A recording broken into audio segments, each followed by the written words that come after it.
Boa noite, gente. Não estava encontrando aqui o Alan, tivemos um probleminha de conexão. Então, caí a live e voltei para a gente conseguir agora chamar nosso convidado aqui.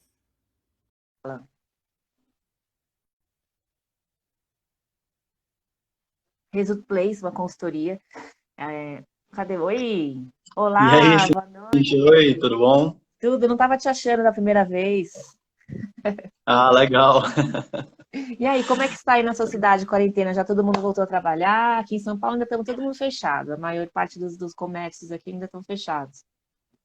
Olha só, quase ninguém parou, na verdade, né? E eu tenho um cliente aqui em Fortaleza, tenho um cliente em São Paulo também, inclusive minha cliente de São Paulo também não parou, né? Aproveitou uma escada lá e colocava a equipe de venda e tirando pedido online e não parou, né? Nossa, Mesmo agora, maravilha. Você assim. não deixou, né? Sua consultoria falou, pode, não parar, não para. É isso aí. Cara, assim, o que aconteceu? Muitos já estavam com estoque em casa, certo? Sim. Hoje, a maioria dos meus clientes, a gente sempre traça uma estratégia de venda online, de você criar uma cartela de clientes que você possa atender de forma online, Certo, né? Quando começou a pandemia e a quarentena, a gente já estava, de certa forma, um pouco mais preparado para esse atendimento, certo. né? Então, a gente só teve que ajustar algumas coisas da velocidade É. que refletir um pouco, né? Aham. Conta pra Mas tudo gente, certo. o que que é a Result Place, o que ela faz hoje, como é que você...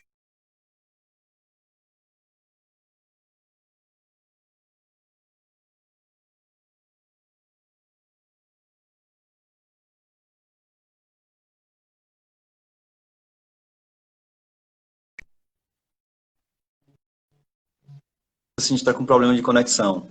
Pode Tá me ser. ouvindo aí? Eu tô te ouvindo. Pronto. Vamos lá.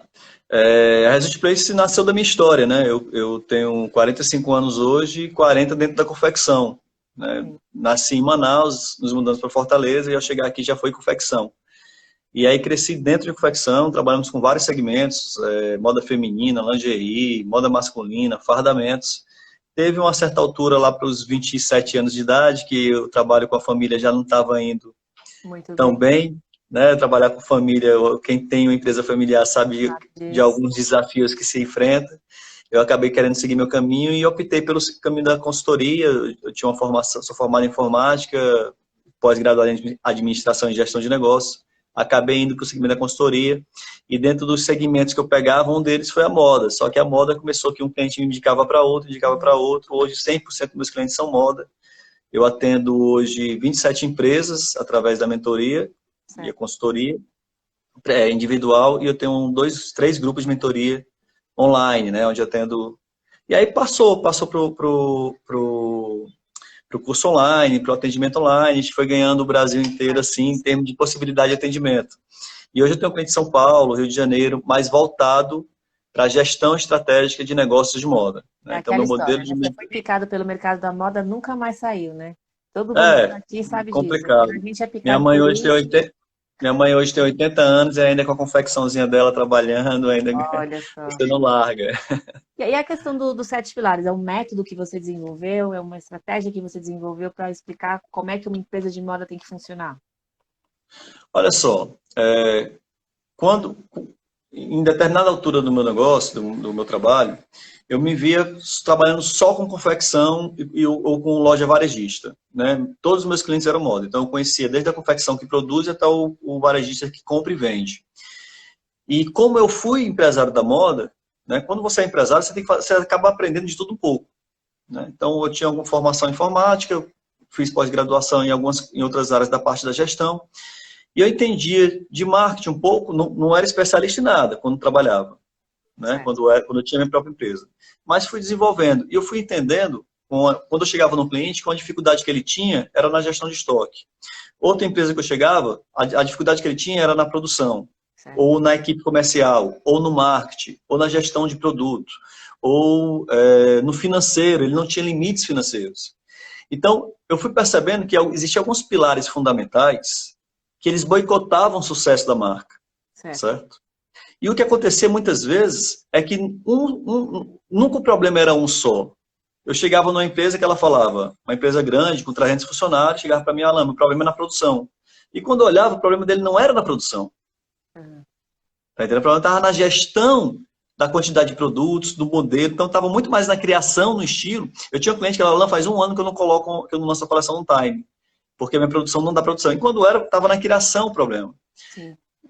Os produtos muito trabalhados, não existia uma mesclagem. Então, os 7 pilares da moda, na verdade, ele foi entendendo o quê? Ele foi entendendo que cada pilar ele tem um conjunto de coisas que precisa ser feito para poder dar resultado. Eu trato muito a confecção, ou qualquer negócio de moda, como se fosse uma orquestra. Você pode ter uma orquestra de músicos excelentes, mas se o violino estiver tocando em desarmonia com o piano, a música não sai. Então, é muito desafiador ser empreendedor da moda hoje, a velocidade que tem, muita gente nova chegando no mercado, muito antenada, com as mídias sociais agora, potencializando tudo isso aí. Tem cliente meu que às vezes tem uma empresa pequena, compete com a grande, de igual para igual, porque na mídia social você não consegue diferenciar tanto isso. Ele facilita esse caminho. E aí eu fui entendendo isso, fui entendendo que era muita coisa para dar conta. O que eu pensei? Olha só, em cada um desses pilares existe o 20-80, né? A nossa lei de Pareto. Aqueles 20-80 que eu vou focar e que vai me dar mais resultado nele. O restante é coisas que vão sendo desenvolvidas. Então, o que é o 20-80 do marketing? O que é o 20-80 do produto? O que é o 20-80 da gestão financeira? O que é 20-80? Pareto encada em todas as áreas da empresa. Né? Em todos os pilares. Em termos de ações, por exemplo, se você falar no marketing, é muito fácil você identificar qual é o 20-80 do marketing. Certo? Hoje, na moda, claro, existe todo... Quando eu falo 20-80, eu não estou dizendo que os 80 não são importantes das tarefas. Sim. Mas aqueles 20% que se você focar e você fizer, você vai ter 80% do resultado. Então, hoje no marketing, o que tem dado muito resultado no marketing? Na minha visão, na minha estratégia, humildemente falando, você trabalhar com uma boa associação, você saber associar a sua marca a pessoas que sejam formadores de opinião e que possa realmente trazer um público para você, e isso tem dado muito resultado. Ainda dá resultado, só que as pessoas perderam um pouco a criatividade, todo mundo acaba fazendo com as mesmas personalidades, com as mesmas celebridades, ou faz as mesmas associações, né? E várias outras. E um marketing de manutenção, que é aquele marketing voltado para o cliente. Você trabalhar o seu cliente. Então, eu faço um marketing de atração, que é feito através de uma associação com celebridades, onde eu trago um público, né, trago uma quantidade de pessoas para conhecer minha marca, mas muitas vezes eu invisto muito dinheiro nisso, mas eu não consigo reter. Porque quando o cliente chega na minha loja, ele não encontra o produto certo, ele não encontra o atendimento certo, muitas vezes não se faz nenhum cadastro, não existe um pós-venda, algo que para muita gente parece uma coisa de outro mundo, quando na verdade é uma coisa simples de você executar. E ele faz parte do 20-80. Eu consigo atrair e eu consigo reter. Senão fica como a água do rio indo para o mar, né? Não volta mais. Sim, aí você coloca a questão das micro-influenciadoras aí, que você falou, né? As pessoas acabam fazendo micro-influenciador. Porque é sempre com aquela blogueira, sempre aquela famosa. É lógico que elas fazem mais conversão, né? Mas o fato de você também trazer mini-influenciadores pode trazer uma personalidade para sua marca. Você acredita nisso? Eu acho que você tem que trazer pessoas que tenham uma comunicação, né? Um público que tem a ver com a sua comunicação, com o seu propósito, com o que você quer comunicar para o público. Mas eu acho que existem estratégias como o mini-influenciador, as nano-influenciadoras, até pessoas às vezes da sociedade ali que não são nem blogueiras, mas que de repente tem um público ali muito conquistado pelo lifestyle dela, coisas assim que influenciam, certo? Mas também existe uma estratégia, quando você faz um planejamento, que é uma coisa que eu nunca encontrei, eu atendi mais de 200 empresas, e das 200 empresas, acho que eu tive um cliente que ele tinha um planejamento realmente semestral de marketing. E você tem algumas estratégias, por exemplo, como você, em vez de estar diluindo toda a sua verba em 6 meses, você trabalhar um mês mais forte e 2 com menos investimento de marketing. Outro mês mais forte e 2 com menos. Quer dizer, potencializando e de repente trazendo uma pessoa com um nome mais forte, com uma marca mais forte, né, com uma visibilidade maior, para você impactar a sua marca. Porque a gente precisa, muitas vezes, o profissional ele fala, Alan, eu tive uma reunião com um cliente meu hoje, um cliente novo que a gente começou o projeto. Eu falo, Alan, eu tenho um bom produto, eu tenho uma boa qualidade, mas o cliente não me compra o produto. Então, muitas vezes, o cliente nem sabe que ele existe. Certo. E, às vezes, através de alguns canais, a gente consegue dar essa visibilidade. Mas não vai ser só isso, é como eu falei, não adianta só o violino tá dando um show ali, se o piano não estiver acompanhando bem, a música não vai sair. Então, a gente vai trazer uma equipe. Mas o planejamento, ele faz parte ali do 20-80, tem muita gente jogando rios de dinheiro fora, certo? E pouco preocupado de realmente de ter uma linguagem, identificação com o cliente dele. Ele só quer, eu pago ali a influenciadora, eu pago a blogueira, vendi, beleza. Amanhã o cliente esqueceu ele. Sim, Né? Vendi aquele produto porque foi vendido pela blogueira, não pela marca. Então o cliente ele foi ali induzido pela influência, não pela marca. sim. E aí eu tenho que ter um trabalho de retenção em relação a isso também. Ontem a gente teve uma live aqui com a Renata, né? Ela faz a parte de desenvolvimento de coleção. E ela falou uma coisa, o assunto da live ontem era a questão de quanto mais você profissionalizar a sua empresa de moda, mais lucro você vai ter. Né? Então, o profissionalizar, ele vai, por exemplo, na questão que você está falando, nas perdas, né? Você fazer uma ficha técnica perfeita, o máximo perfeita possível, você vai fazer a modelista errar menos. Teoricamente, você faz menos peças pilotos. Então, assim, a profissionalização de ponta a ponta, do CNPJ até a parte de criação, ela pode trazer realmente resultados muito melhores, né? Porque não adianta só vender e É, pensar lá no 2.1, ah, põe aí 2.1 e vende. Ah, põe na blogueira e vende. Né? Você tem que pensar em quanto você pode economizar de tecido, na modelagem, no corte, na costura, para você conseguir ter mais lucro, né? Cíntia, eu vou falar isso em duas etapas. Primeira etapa é o seguinte. Primeira etapa, o lema da nossa empresa é lucro, durabilidade e força de marca. Certo? Então, o lucro, para mim, ele tem que ser perseguido. Às vezes eu não compreendo como um empresário, qualquer porte que seja, qualquer tamanho, independente se é uma loja pequena, uma revendedora, a Certo. uma grande empresa, ela não termina o mês sem saber se ela teve lucro ou prejuízo. Ou se ela acompanha isso só pelo saldo bancário. Eu tenho dinheiro na conta, eu não tenho dinheiro na conta. Então, se você não sabe, mês a mês está tendo prejuízo, você pode estar cavando um poço sem fundo ali e vai chegar uma hora que vai ser muito difícil você sair dele. A outra coisa é o seguinte, como eu já tive do outro lado, né, como eu cresci dentro de moda, hoje eu atendo 27 empresas de moda, e pessoalmente ali, vendo todas as dificuldades, todas as etapas. Eu tenho um cliente que está comigo há 7 anos, então eu peguei ele desde o quintal da casa dele até ser uma indústria hoje com 12 lojas. Olha, Então, que legal. além dessa trajetória dos clientes, eu tive uma trajetória, eu sei na prática que um empresário da moda, seja ele lojista, como eu já fui dono de confecção, e dono de loja também, que é uma loja quando compra e vende, né, eu comprava o produto pronto e revendia dentro da minha loja varejista, eu sei que um empreendedor da moda, ele é lotado de coisa para fazer. Ele sempre tem muita operação, muito trabalho operacional, muitas tarefas para serem realizadas. E um grande desafio do empreendedor da moda é ele identificar o que é o 20-80 dele no dia a dia dele, o que ele pode fazer para dar mais resultado. Quando a gente fala de profissionalização, eu concordo com você inteiramente. A gente só tem que ter cuidado que às vezes se gasta muita energia Uhum.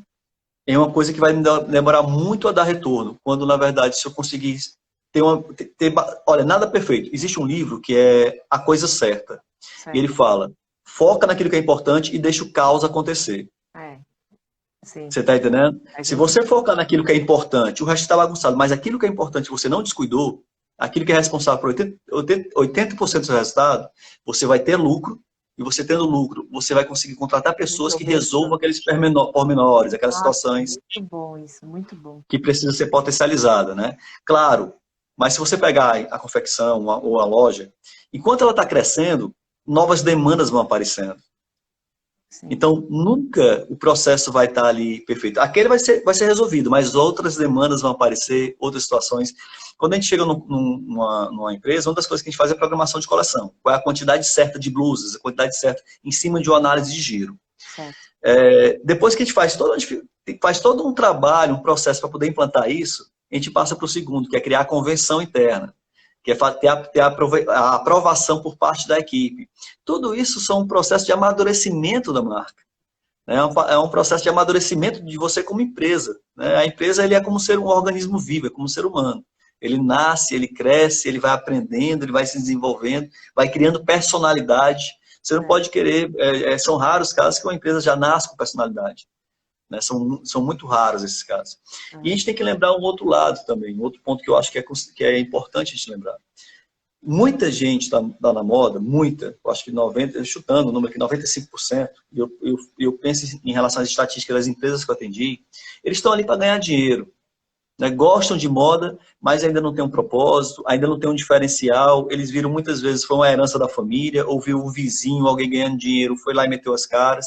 Acaba se apaixonando, mas poucos ali pensaram em sua trajetória, se envolveram realmente em criar um propósito, criar uma Uma marca, identidade né? Branding. que possa se diferenciar, o brand, né? Então, mas só que às vezes entenda, Eu entendo também, como eu convivo com eles, que, poxa, eu tenho que pagar as contas, eu não consigo pensar em brand agora, eu tenho que correr atrás do prejuízo. Então, como eles estão muito atarefados, uma das missões que eu tenho, por isso que eu falo o sétimo pilar, é o empresário, né? Então, a gente tem o pilar como pilar principal, né? É ele que faz as coisas acontecer, ele que dá o DNA dele ali no produto e faz todos esses setores acontecerem para que o resultado aconteça, para que a música aconteça. E para mim, lucro é música para os meus ouvidos, né? A empresa ter lucratividade e poder reinvestir no negócio.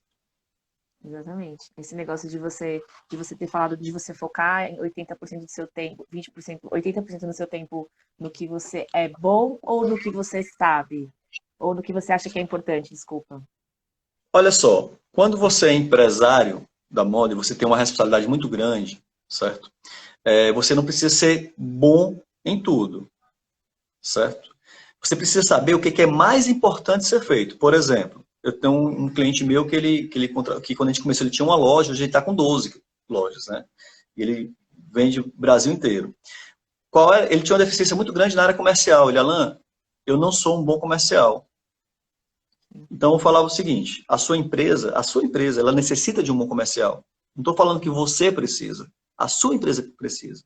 Sim. Ou você desenvolve o lado comercial, ou você contrata quem seja bom. Né? Como a empresa dele era pequena, ele não tinha como contratar. Não tinha muito poder de barganha para contratar uma equipe e tudo mais. O que aconteceu? A gente investiu num bom profissional e aí apareceu o resultado, fomos para 3 lojas, fomos para 6 lojas e hoje 12 lojas, e essa pessoa está com ele até hoje, fazendo o quê? Fazendo toda a supervisão de todas as lojas dele e a empresa crescendo. Quer dizer, ele contratou uma deficiência nele. Mas a questão não é simples essa, assim, ó. Não é você fazer o que você é bom, é você saber, você como empresário, você precisa pelo menos conhecer o que é importante em cada pilar. O que é que vai te dar mais resultado? Entendi. Isso é muito importante. Então, mesmo que você não seja bom naquilo, mas você sabe, poxa, vamos lá. Eu como empresário, não entendo nada, tem muito empresário que não tem nada de financeiro, nada de números. Mas eu preciso encontrar um modelo de trabalho, de algo simples, e é isso que às vezes é importante entender, simplificar as coisas, porque é tanto processo que se você complicar, você perde muita energia e muito tempo. Como eu posso saber de forma simples, naquele mês eu tive lucro ou prejuízo? E como ter limites financeiros, para eu não gastar demais com o produto, para eu não ter uma despesa fixa muito alta, para respeitar o meu lucro, para preservar o lucro. Então eu tenho casos aí que tem uma empresa que vende 2 milhões, um cliente meu, quando a gente começou, ele vendia 2 milhões por mês, e ele tinha 13% de prejuízo mensalmente. Né? Ele estava com um acúmulo de 1,5 milhão de prejuízo. Eu tinha um outro cliente meu, que ele vendia 300 mil por mês, e ele estava ali com a média de 17% de lucro, em média. Então, em termos de caixa, o que vendia 300 mil tinha muito mais dinheiro do que vendia 2 milhões em liquidez. Por quê? Porque sabia respeitar os limites financeiros. Você pegava uma empresa lá que ela estava com mais de 50% do faturamento dela preso na despesa fixa. Sim. Certo? Então, eu só vou crescer se eu tiver lucro, né? E se eu não tiver lucro, vai ser difícil reinvestir. Você pode estar faturando 20 mil e está sobrando muito mais do que está faturando 50, né?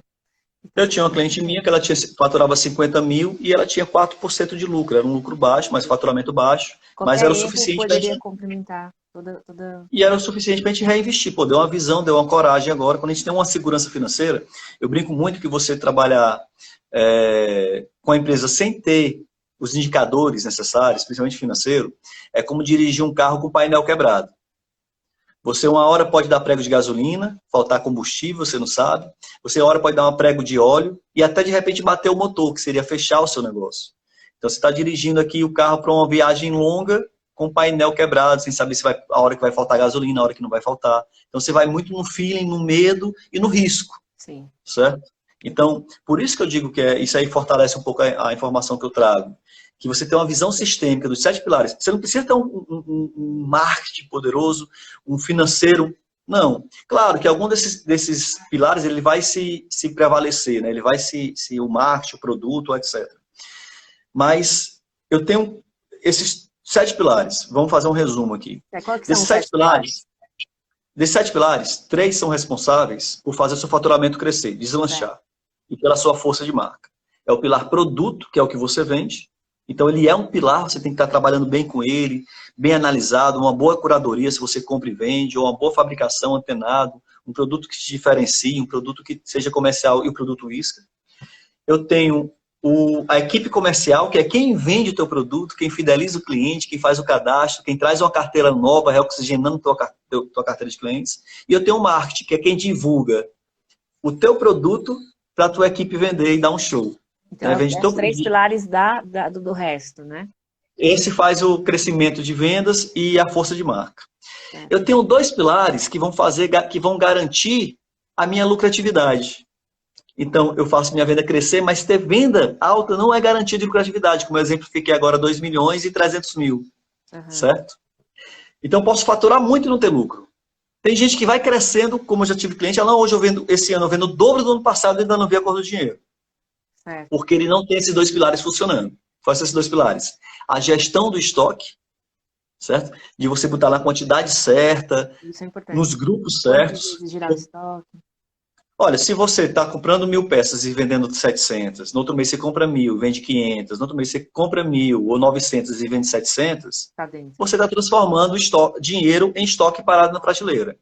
Então, e se o meu lucro, em média, na moda, ele gira em torno de 20%, eu não tenho muita margem ali para jogar fora. Na hora que eu estou estocando, na hora que eu estou fazendo liquidações constantes, eu estou jogando fora a minha lucratividade. Eu não estou preservando meu lucro.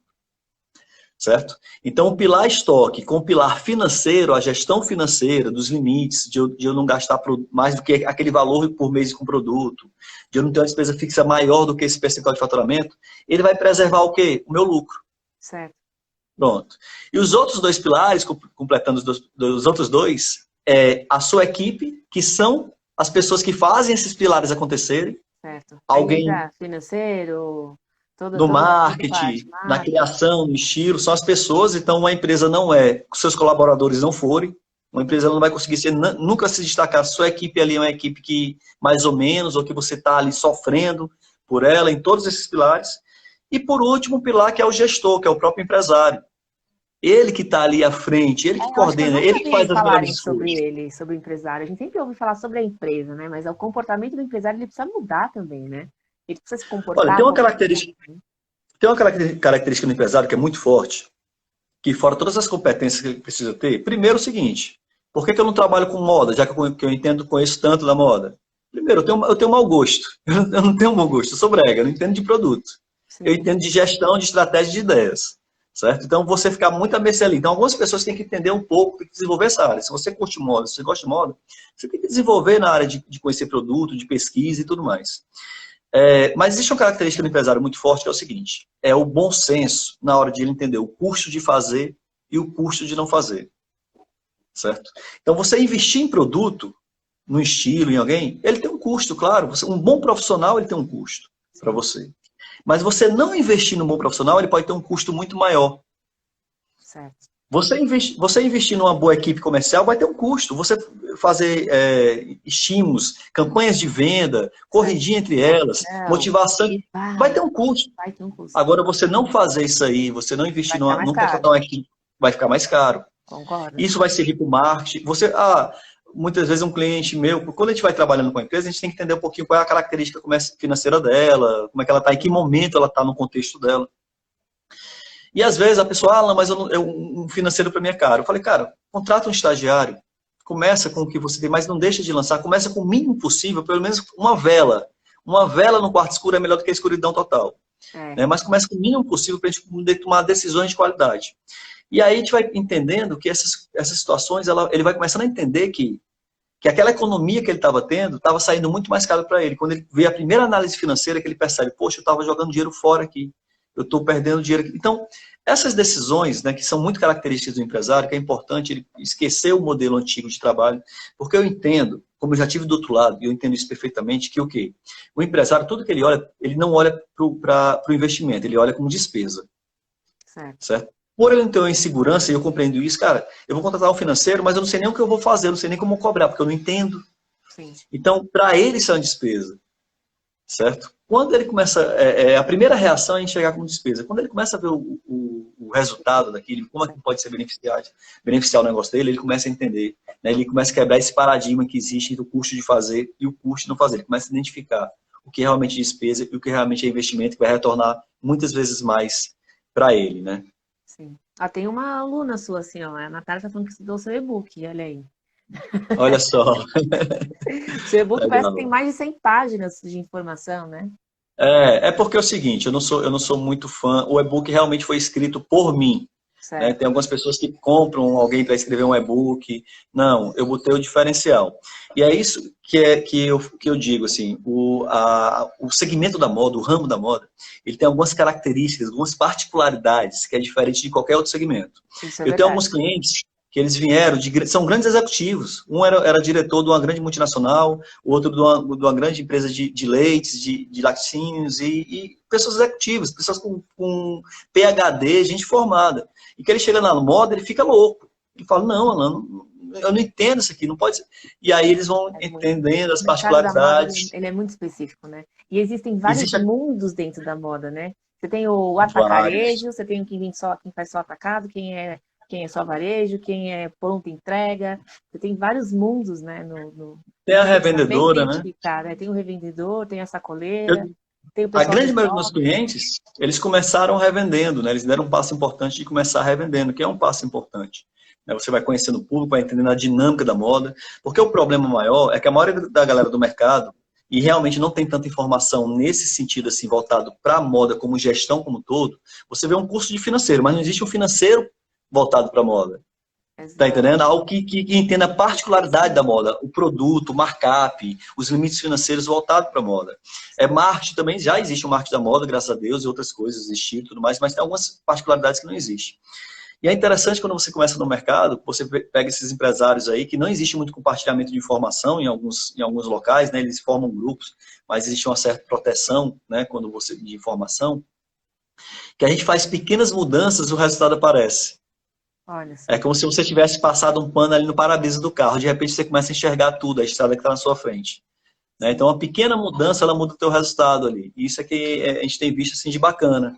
Porque aqui no mercado, por exemplo, se você, assim, de uma forma geral, 95% das empresas estão reclamando. Sim. 95% das empresas estão chorando. E aí, quando o cliente meu fala assim, olha, Ana, como às vezes eu dou a ideia de a gente ir para um determinado shopping, por exemplo. Ah, mas está lá, todo mundo reclama, o shopping está vazio. Eu falei, eu não estou preocupado com quem está reclamando. Sim, porque cada um faz Olha o para seu quem trabalho, né? olha para quem está Exato, bem. exato. Senão você vai se juntar com quem está reclamando, vai ficar um encostado no outro ali que nem fosse muleta. Né? É. Um chorando as suas mágoas, outro chorando, mas a minha é muito pior, e tem uma disputa de quem está mais lascado. Ai, Alan, A ideia adorei não essa é dica, essa. porque é exatamente assim que eu penso. Às vezes a pessoa reclamando e fala, mas já tá todo mundo reclamando, acabou o mundo, né?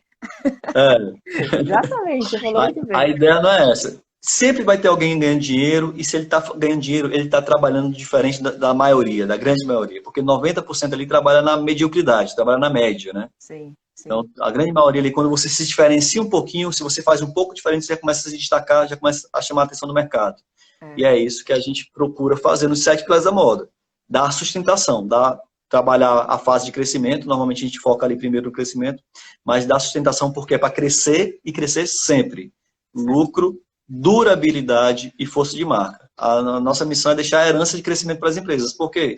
Para que tenha gerações da família ali crescendo com a empresa, que a empresa possa realmente se perpetuar e ser uma fonte de sustento para toda a família, de propósito, de missão e de marca no mercado, né? Força de marca no Alan, me mercado. conta uma coisa agora.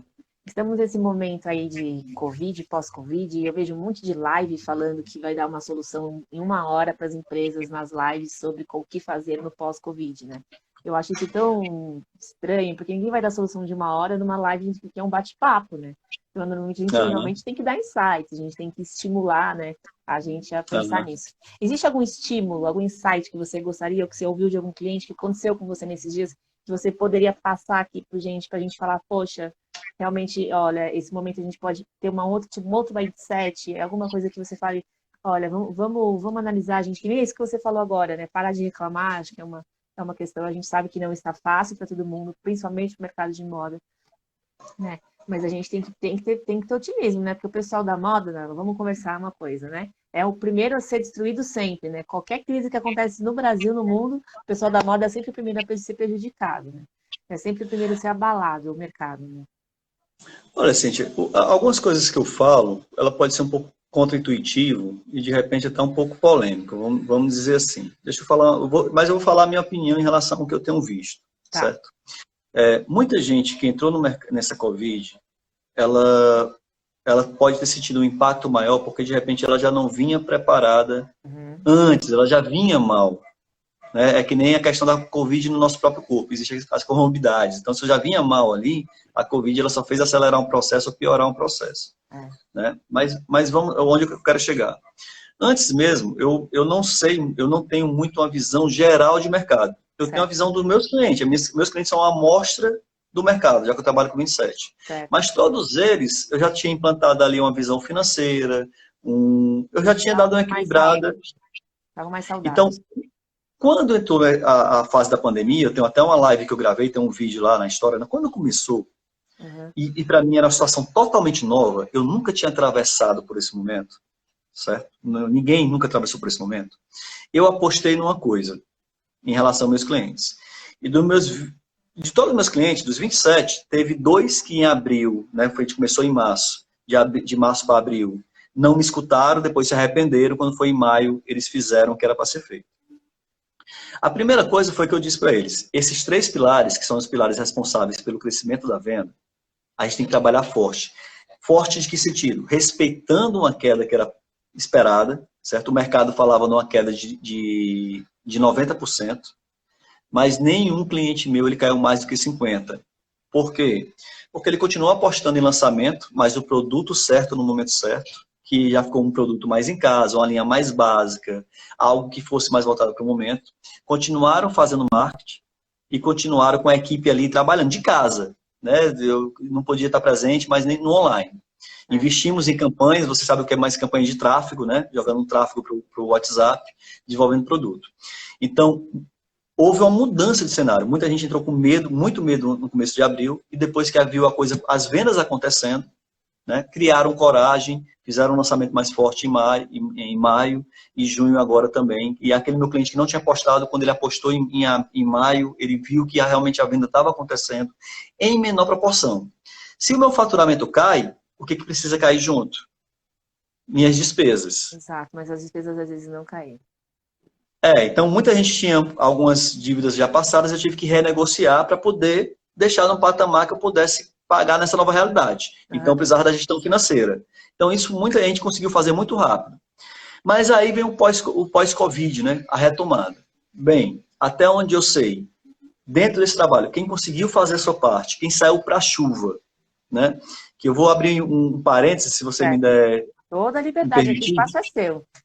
Eu tive uma história que eu aprendi com um cliente meu muito bacana, que ele disse que ele estava na chuva, dirigindo o carro, veio um flanelinha limpar o para-brisa dele chovendo.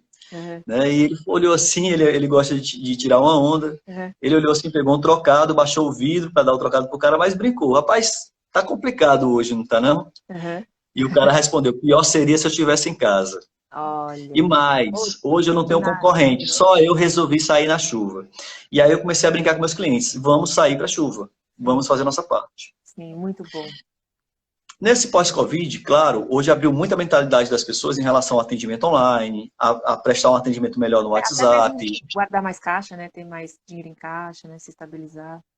E é exatamente uma preocupação financeira maior com gestão financeira para poder, realmente eu preciso ter um dinheiro para passar por um momento difícil, porque crise, ela é circular, né? Ela uma hora aparece, ou essa, ou financeira, mas bem, vamos lá. Então eu escutei muito aquela questão da humanização, mas não era muito a minha pegada. Por quê? Porque a questão, quando você está todo mundo fazendo a mesma coisa, eu tenho uma postagem de 2 anos atrás, onde eu falava de humanização. Sim. De 2 anos, de 2018. Então agora que está todo mundo fazendo, virou modinha, então eu não vejo para esse lado. Quando está todo mundo fazendo alguma coisa, eu quero ir para outro caminho. Certo. Eu tento pegar um outro caminho, que eu acho que é onde deve se diferenciar. Mas realmente é você ter gestão. O grande problema de muitas empresas é que não tem uma gestão sistêmica. Não adianta você brincar de ser empresário, ser dono de negócio. Você tem que ser dono de uma organização, que é o nome que eu gosto. Organização. Né? Minimamente, eu não preciso ser a grande organização, ser um processo de outro nível. Não, eu preciso ter minimamente que me dê indicadores e gestão para que eu tome decisões inteligentes. E é isso que o empreendedor precisa ter. Independente do seu tamanho, até um revendedor, ele tem marketing, um revendedor, ele tem financeiro, porque se ele se endividar mais do que ele vende, né? Ele tem estoque, Sim. ele tem o comercial, porque ele vende, nem que seja ele mesmo ali, mas ele precisa usar técnicas de venda, evoluir, se ele quiser ter um futuro, crescer nesse mercado. Então, quanto mais uma empresa que tem obrigações ali, como folha de pagamento, impostos, aluguéis, energia para ser pago. Sim. Eu não sei se eu respondi a Não, sua pergunta. que eu acho que, na verdade, acho que é isso. A gente tem que se preparar mais, a gente tem que sair mais na chuva, né? E se preparar, porque pode vir ainda outras crises. Aí você imagina, Alan, se a gente está aqui bem, voltamos aí, num mês, 2 meses, o comércio volta, outra pandemia, outra questão do Covid, né? Tem que fechar tudo de novo. Então, como é que você vai fazer? Então, você tem que se preparar a partir de agora, mudar o seu mindset, falar, viu, como é que eu vou fazer? Aí vai lá na Alan, consulta a Resultplace. E por incrível que pareça, é quando, quando eu digo que as pessoas não fazem muitas vezes nem um feijão com arroz, tem gente que não tem um cadastro do cliente. Isso é sério. Ou o cadastro do cliente está todo no telefone das vendedoras. E aí a vendedora pede para sair ou é assaltada na rua, vai junto, né? Já era. Eu Tá acho. entendendo? Ou o meu canal de comunicação de venda para o cliente é todo pelo Instagram. Sim. Como assim? Então, Você eu não não tem tenho nada, né? eu não tenho segurança nenhuma. Então, eu tô apostando no meu risco. Eu tô me colocando em risco. Não é ninguém, não é o mercado. Exato. São decisões tuas. Você está vivendo consequência de decisões suas. Sim, você vem Certo? Então, mudando. não adianta culpar o mercado, não adianta botar a culpa na equipe, não adianta buscar culpados. Sim. Assume a responsabilidade, tenta fazer diferente. Né? Talvez tenha sido uma lição importante para muito empreendedor esse momento que a gente está vivendo. Teve uma história, né, um pouco antes do Covid, que eu tenho bastante cliente ali do Bom Retiro, aí você passa, às vezes, as vendedoras estão tirando fio da roupa, né, estão fazendo coisas assim, eu falo, caramba, por que que elas não estão vendendo, né? Aí fala, tá ruim as vendas, mas elas estão tirando linha da roupa, sabe que não tem uma pessoa que você pode colocar para fazer isso, né? E colocar suas Perfeito. vendedoras para fazer o atendimento, você vira e mexe ali no Brás Bom Retiro, você vê o pessoal de vendas, que deveria estar só pensando em vendas e meta, fazendo outras coisas, né? Então, assim, é muito importante também, a parte do que eu estava falando de profissionalização, é você deixar o vendedor focado em venda, né? Você É o deixar 20/80. ele, é o 20/80. Aonde ele vai Não, dar mais vai resultado? agora no Tirando banco, linha? para mim, você está meio ocioso. O vendedor não tem que estar ocioso, tem que estar o tempo inteiro ali focar. Ah, você pode ali buscar um café? Caramba, gente, como é que assim faz? Não pode. O vendedor tem que ficar ali, ó, às 8 horas que tem que trabalhar, tem que estar no celular, no Instagram, mandando mensagem. Se o vendedor não tiver esse perfil, tem que arrumar outro, né? E aí você acaba pagando uma pessoa para fazer serviço para você. É caro isso, né? Aí é aquilo que você estava falando, vira caro, né? E tem um detalhe nisso aí, nesse ponto específico em relação à equipe de vendas. Muitas vezes o dono não tem um cadastro, a equipe não tem para quem ligar, já ligou para todo mundo que tinha que ligar, já mandou o WhatsApp para todo mundo, e ela cruza os braços.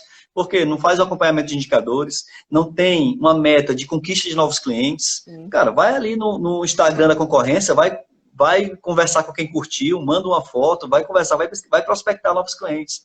Então, como não existe uma métrica de acompanhamento, você não sabe se a tua equipe está trabalhando em baixa performance ou em alta performance. Você está ali simplesmente aceitando. Né? E muitas vezes a pessoa está ali fingindo que está conversando com o cliente, está conversando com uma coisa totalmente pessoa, que não tem nada a ver, exatamente. não existe acompanhamento. Né? E é o que a gente está falando de profissionalização, né? Você saber o que você quer o que você quer da sua equipe, né? Qual é a meta que tem que ser batida, quantas pessoas ela tem que falar por dia para ela chegar no número tal. Então, hoje, se você vendia o que você vendia, os 50 mil reais que você vendia para 15 clientes, hoje, Covid, você tem que vender para 40, né? Os 50 mil que você vendia. Então, você tem que triplicar o número de atendimento para conseguir chegar no número.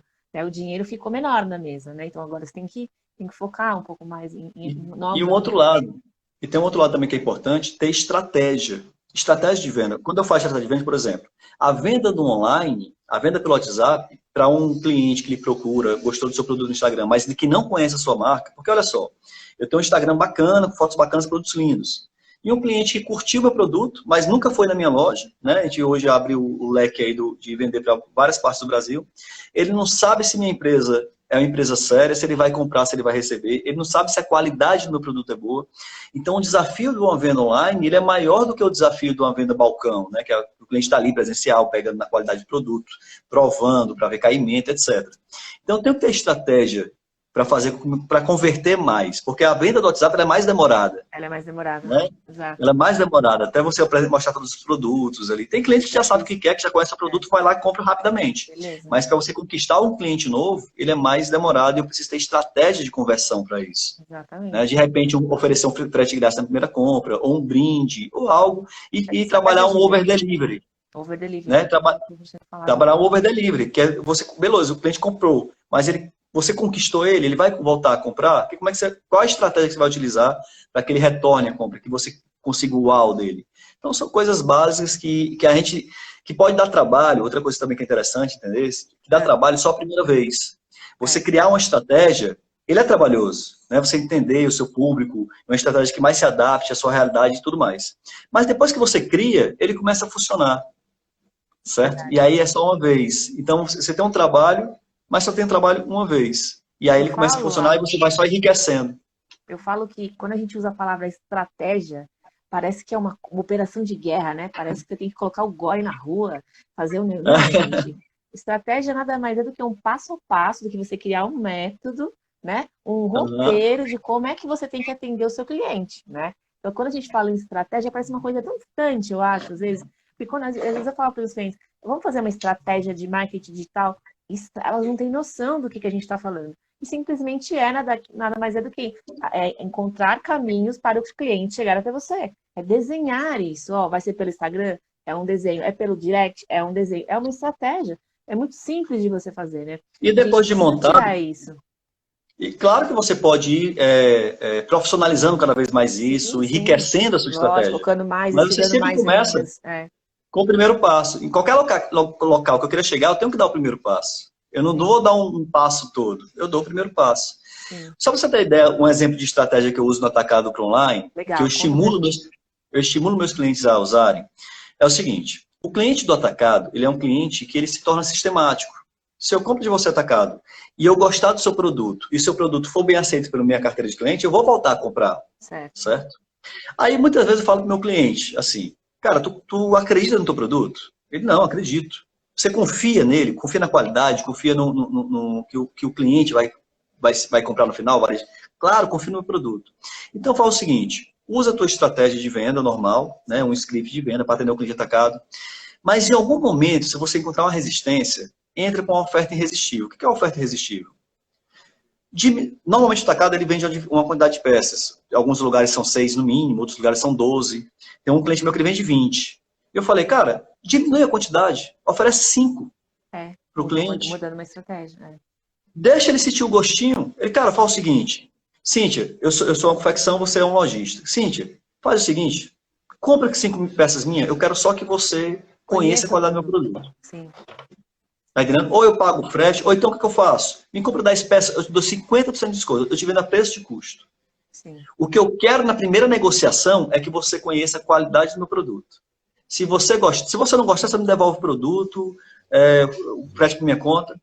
Eu tenho um cliente meu que utiliza essa estratégia, ele tem um índice de retorno baixíssimo, e a quantidade de clientes que ele conquistou, tá entendendo? Foi muito maior do que a quantidade. Na verdade, falando em números, esse meu cliente ele só teve um cliente que disse: cara, não gostei do produto e devolveu. Todo o restante confiou, gostou da proposta. Aí na segunda vez quis um desconto também bom, mas não ali foi só realmente para você conhecer, se você quiser comprar agora. E aí o cliente passou a comprar. Então a gente teve um índice de conversão muito maior e de tornar realmente clientes. Certo? Isso é uma estratégia. Eu não ganho dinheiro na primeira, mas ganho no longo prazo. Estratégia, às vezes, é uma palavra muito distante. O que você fez foi nada mais do que um passo a passo para conseguir novos clientes. Simplesmente baixou a quantidade de peças no atacado e fez com que o cliente conhecesse mais rápido o produto e retornasse mais rápido, né? Então é isso. Isso na primeira compra. É uma situação pontual. Tá entendendo? Uma situação pontual. Né? Então, isso tem ajudado muito a você conquistar novos clientes, porque a pessoa que está do outro lado, muitas vezes ela não conhece o produto, não conhece a qualidade, não sabe nem se vai receber o produto corretamente. Então, existe uma desconfiança também do lado de lá, né? De quem está do outro lado do telefone, digamos assim. Uma coisa que também acho é você trabalhar com as objeções, né? Tipo, quando o cliente fala assim, chega na sua loja, fala alguma coisa: tô olhando, tá? Mas você já tem que saber o que você vai falar para que a resposta seja isso, né? Então, você sempre ter objeções é que nem aquela criança teimosa. Eu não quero não sei o quê. Não, por quê? Por quê? Porque você sempre tem que ter uma resposta para esse cliente, né? Quando o cliente fala: tô olhando, é porque a abordagem já foi errada. Já foi errada. Essa resposta "estou olhando" é para quem aborda de forma errada. Existem estratégias também, técnicas, não vou falar de estratégias, técnicas de vendas para você evitar esse resposta "eu estou só olhando". Então, Sim, o treinamento, a profissionalização da sua equipe, ela passa por isso. sim. Uma profissional de vendas que chega para um cliente, e ainda mais para mim, que eu sei, que eu entendo desse mercado, da moda, de estratégia, de vendas, etc. Certo. Que ela chega para mim perguntando, eu posso ajudar? Eu sei que é uma profissional que nunca recebeu um treinamento na vida. Exatamente. Lindo isso de falar. Então, até para isso, a gente tem que ter uma estratégia diferente para você conseguir fazer com que o cliente não responda isso, estou só olhando, né? Que é a resposta tradicional, o meme da confecção, né? Exatamente. Né? Você Então, tem que existe como sempre. você evitar esse estou só olhando. Existe Então, a como pessoa que evitar isso. escutou isso, ela abordou de forma errada. Sim, Certo? E aí, também existe um dilema do custo de fazer e custo de fazer. Tem empresário que acha caro investir em treinamento para a equipe, até sim. porque acha que se a equipe crescer, melhorar, vai perder a vendedora, vai perder a gerente. Não, Aí eu aí é pergunto, mas outra coisa, né? então tu quer um profissional mediano dentro da tua loja? É. Então, tu prefere não treinar, mas ter um profissional mediano com medo de perder. Então, eu prefiro perder um profissional mediano, mas ganhar, nem que seja por pouco tempo, um profissional que dê resultado. E se ele der resultado e eu ver que foi bom, eu crio mais coragem, treino mais, melhoro a motivação da minha equipe, investimento nelas e tudo. A Mariane tá primeiro, Mariane Mota está perguntando para a gente dar um exemplo. Bom, como eu já tive loja, né? Eu abordava de um jeito, eu vou falar por mim, tá? Não sei depois se dá o seu exemplo. Perfeito, Mas eu perfeito. chegava e falava, veio procurando alguma coisa em especial que eu possa te ajudar hoje?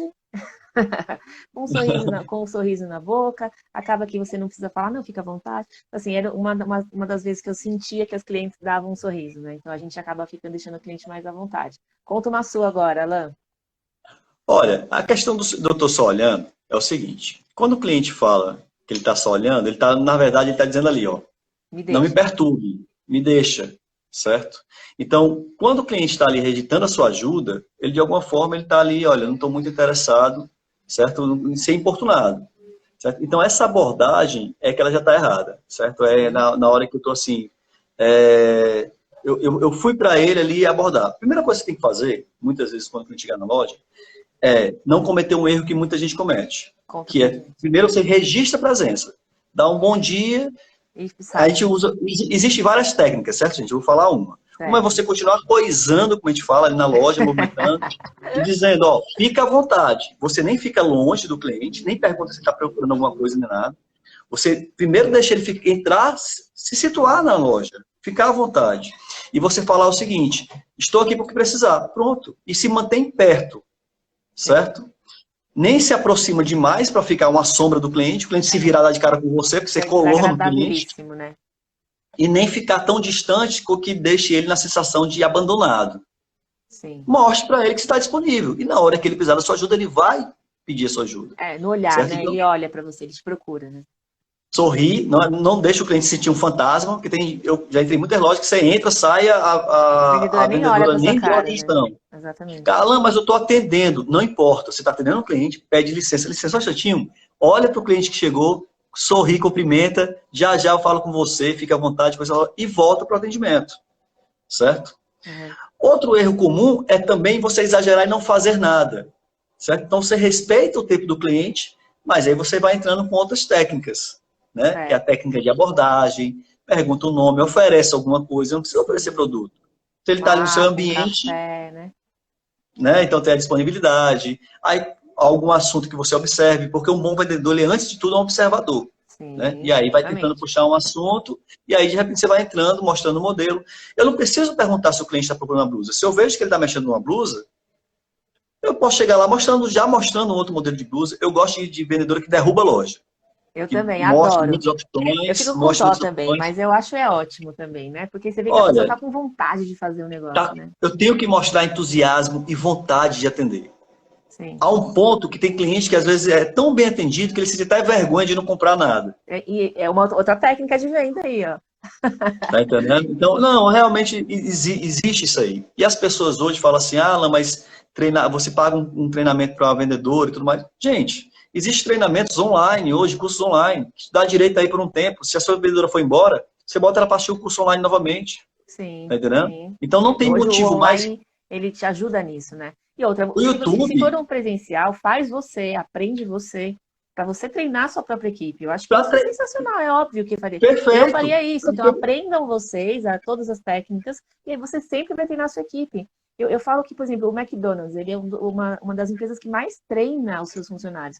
E eles têm rotatividade, a maior rotatividade do Brasil. Então, assim, entra e sai gente todo mês. Então, eles têm o mesmo treinamento, o mesmo padrão de atendimento. Então, essa sequência de atendimento precisa ser abordada, precisa ser feita sempre nas empresas, né?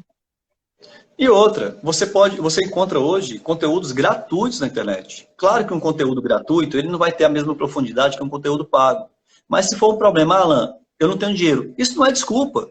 Sim. Você não tem iniciativa, você não tem vontade, você não é prioridade para você, porque de repente você não percebeu a importância e o quanto isso pode fazer a diferença no seu negócio. Mas o restante é desculpa, certo? Você pode muito bem juntar uma quantidade de vídeos, pegar um dia, um sábado pela manhã, chegar mais cedo na loja, prepara um café da manhã, chama todo mundo, vamos assistir esses vídeos, depois vamos discutir e vamos botar em prática. Então não tem mais motivo hoje para você, de repente, não... Assume, né? Assume a sua empresa, assume que você é empresário, né? Um dos seus 7 Perfeito. pilares é maravilhoso, né? Seja empresário, né? Nos Não 7 pilares, eu né? tenho... Esteja. Nos 7 pilares, eu tenho, no módulo empresário, eu tenho uma aula, não uma aula do módulo, que eu falo justamente do protagonismo. Assume a responsabilidade sobre o seu negócio. Não encontre culpados, mas assuma a responsabilidade. Você é o protagonista da sua marca, você é o protagonista da sua empresa. Tá entendendo? Então, entenda o que é necessário, o que vai ser a diferença, identifica o que é o 20-80 e começa a focar no 20-80, começa a bater naquilo que vai dar resultado. E aí o resultado vai aparecendo, você vai criando gordura para poder estar reinvestindo no seu negócio e fazendo ele crescer. Aí você investe no que você quiser. Eu adorei nossa conversa hoje. Eu ficaria mais umas 2 horas aqui. Não sei se o pessoal ficaria, mas eu ficaria. Eu falo também, viu? Se deixar. Eu também, né? mas é bom que a gente conversou, porque tem vezes que a gente dá umas palestras aqui, tem pessoas que vão lá, não deixa a gente nem comentar nada, né? Ó, a Rayane aí falou que é fã, que é sua fã. Aí você tem fã-clube no Brasil inteiro, então. Eu tô sem um óculos, eu não tô enxergando aqui o que estão escrevendo. Me desculpa se eu não estiver respondendo Mas agora aqui. eu Quem acho tá falando que se você topar, a gente podia fazer uma semana que vem sobre técnicas de venda. Quem sabe o pessoal não volta aí pra gente assistir de novo. Olha, a gente combina. Ou daqui a 15 dias, que seja, né? Não, a gente troca uma rotinazinha aí, porque o pessoal gostou muito desse assunto. Massa, que bom. Fico satisfeito em estar contribuindo de alguma forma.